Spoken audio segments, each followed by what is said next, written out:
ತಮಿಳಿಂದಾನೇ ಕನ್ನಡ ಭಾಷೆ ಹುಟ್ಟಿರೋದು ಎನ್ನುವ ಕಮಲ್ ಹಾಸನ್ ಹೇಳಿಕೆಗೆ ಸಂಬಂಧಪಟ್ಟಂತೆ ರಾಜ್ಯಾದ್ಯಂತ ರಾಜ್ಯದ ಗಡಿಯಾಚೆಗೂ ವಿರೋಧ ವ್ಯಕ್ತವಾಗಿದೆ. ಇದರ ಮಧ್ಯೆ ಕಮಲ್ ಹಾಸನ್ಗೆ ಕೇಳಿದಾಗ ಕಮಲ್ ಹಾಸನ್ ಯಾವುದೇ ಕಾರಣಕ್ಕೂ ನಾನು ಸಾರಿ ಎಲ್ಲ ಕೇಳಲ್ಲ, ನಾನು ಪ್ರೀತಿಯಿಂದ ಮಾತಾಡಿರೋದದು, ಇದರಲ್ಲಿ ಏನು ಟಾರ್ಗೆಟ್ ಮಾಡ್ಕೊಂಡು ನಾನು ಮಾತಾಡಿಲ್ಲ ಅಂತ ಕಮಲ್ ಹಾಸನ್ ವಾದ ಇತ್ತು.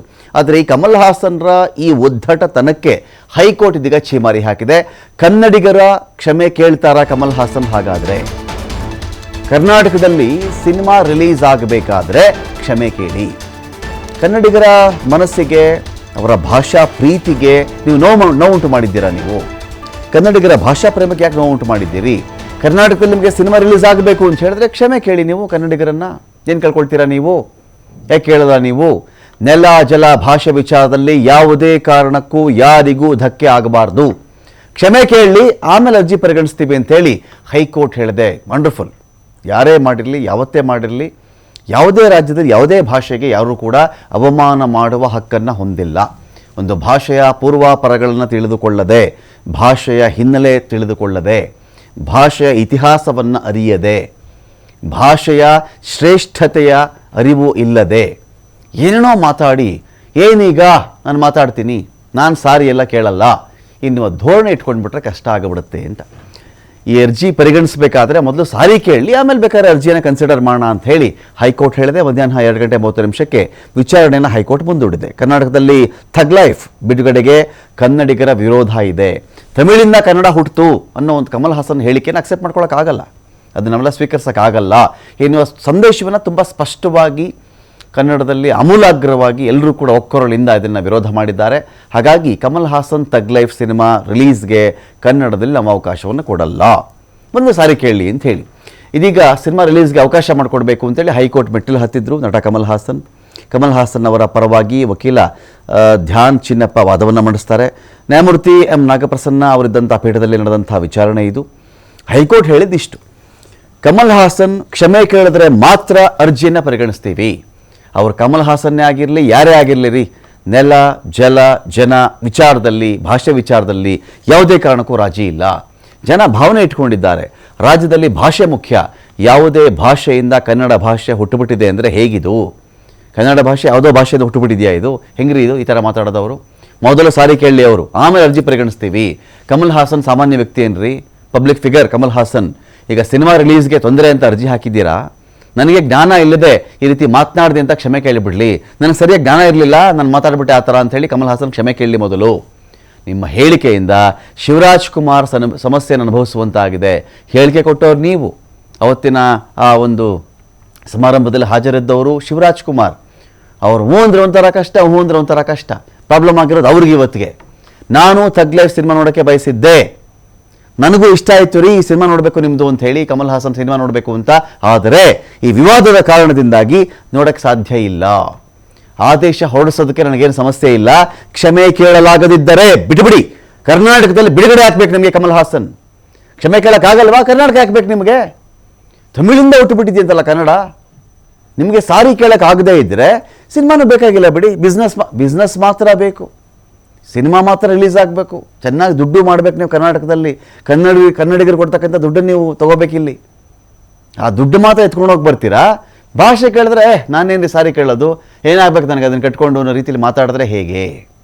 ಯಾರೊಬ್ಬರ ಭಾವನೆಯ ಮೇಲೆ ಯಾರು ಕೂಡ ಸವಾರಿ ಮಾಡಬಾರ್ದು ಅಂಥೇಳಿ ಹೈಕೋರ್ಟ್ ಸರಿಯಾಗಿ ಏನು ಕೇಳಬೇಕಾಗಿತ್ತೋ, ಏನು ವಿಷಯ ಮುಟ್ಟಿಸ್ಬೇಕಾಗಿತ್ತೋ ತುಂಬ ಸ್ಪಷ್ಟವಾಗಿ ಕಮಲ್ ಹಾಸನ್ಗೆ ವಿಷಯ ಮುಟ್ಟಿಸಿದೆ. ಡೀಟೇಲ್ಸ್ ಕೊಡೋಕೆ ಇದೀಗ ಇದ್ರ ಬಗ್ಗೆ ಮಾತಾಡಲಿಕ್ಕೆ ನಮ್ಮೊಂದಿಗೆ ಸಂತೋಷ್ ಪಟೇಲ್ ಇದ್ದಾರೆ. ಸಂತೋಷ್, ಈಗ ಇಲ್ಲಿ ಹೈಕೋರ್ಟ್ ಇದು ನ್ಯಾಯಮೂರ್ತಿಗಳು ಹೇಳಿದಂಥ ಮಾತು. ಕಮಲ್ ಹಾಸನ್ ಪರ ವಕೀಲರಿದ್ರಲ್ಲ, ಏನು ಅಂತ ವಾದ ಮಾಡಿದ್ರು ಈ ವಿಚಾರದಲ್ಲಿ? ಅವ್ರ ವಾದ ಏನಾಗಿತ್ತು? ಈಗ ತಮಿಳಿಂದ ಕನ್ನಡ ಭಾಷೆ ಹುಟ್ಟಿತು ಅನ್ನೋ ವಿಚಾರದಲ್ಲಿ ಎಲ್ಲರೂ ಹೇಳಿದ್ದೇನು, ಏನೋ ಮಾತಾಡ್ಬಿಟ್ಟಿದ್ಯಪ್ಪ ನೀನು, ಕ್ಷಮೆ ಕೇಳಿಬಿಡು ಅಂತ ಹೇಳಿದ್ದಲ್ವಾ? ಈ ವಿಚಾರಕ್ಕೆ ಕ್ಷಮೆ ಯಾಕೆ ಕೇಳಲ್ಲ ಎನ್ನುವುದಕ್ಕೆ ಕಾರಣ ಕೊಟ್ಟರು ಅವರು ಅಂತ. ರಮಕಾಂತ್, ಪ್ರಮುಖವಾಗಿ ಆ ವಿಚಾರವನ್ನೇ ಅವರ ಪರ ವಕೀಲರು ಇಲ್ಲಿ ವಾದವನ್ನ ಮಾಡೋದಿಲ್ಲ.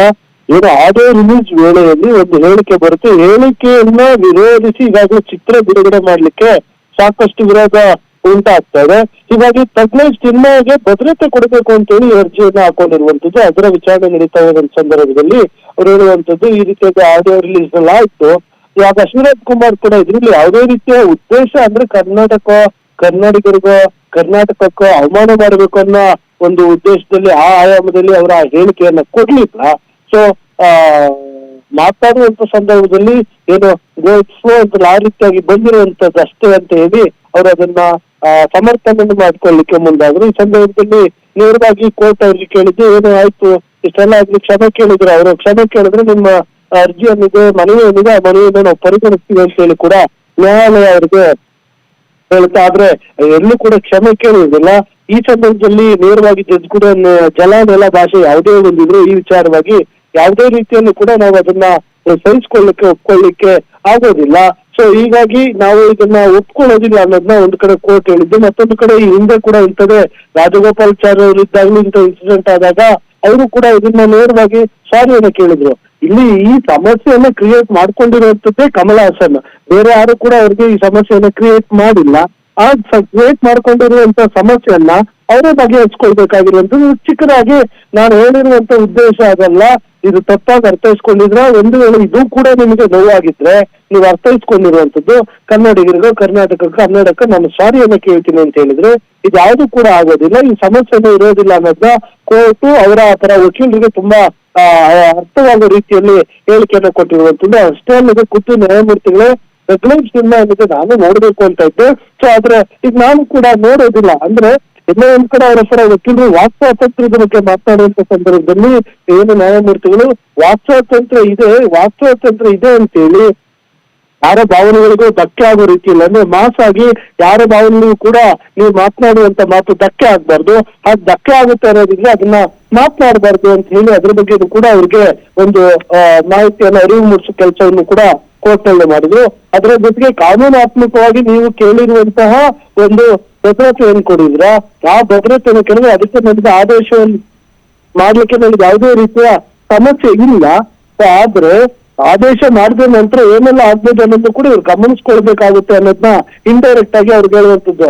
ಈಗ ಆಯ್ತು ಅವ್ರಿಗೆ ಭದ್ರತೆಯನ್ನು ಕೊಡಿ ಅಂತೇಳಿ ಬರೆದು ಬಿಡ್ಬೋದು, ಆದ್ರೆ ಭದ್ರತೆ ಕೊಡುವಂತ ಸಂದರ್ಭದಲ್ಲಿ ಕರ್ನಾಟಕದಲ್ಲಿ ಕನ್ನಡಿಗರು ಕೆರಳ್ಬೋದು, ಸಿನಿಮಾಗಳಿಗೆ ನುಗ್ಗಬಹುದು, ಗಲಾಟೆಯನ್ನ ಮಾಡ್ಬೋದು, ಥಿಯೇಟರ್ ಸಿನಿಮಾ ರಿಲೀಸ್ ಆಗಕ್ಕೆ ಬಿಡದೇ ಇರ್ಬೋದು. ಇದಾದ ನಂತರ ಅದನ್ನು ನೀವು ಮತ್ತೆ ಅರ್ಜಿಯನ್ನ ಹಾಕೊಂಡು ಸಾರಿ ಕೇಳಿದ್ವಿ ನಮ್ಗೆ ಈಗಾದ ಸಿನಿಮಾ ರಿಲೀಸ್ ಮಾಡ್ಲಿಕ್ಕೆ ಬಿಡಿ ಅಂತ ಕೇಳಿದ್ರೆ ಆಗ ಬಿಡ್ಲಿಕ್ಕೆ ಅವಕಾಶ ಇದೆಯೇ ಇಲ್ಲ. ಯಾಕಂದ್ರೆ ಜನರ ಮುಂದೆ ಯಾವ ಕಾನೂನು ಕೂಡ ದೊಡ್ಡದಾಗೋದಿಲ್ಲ.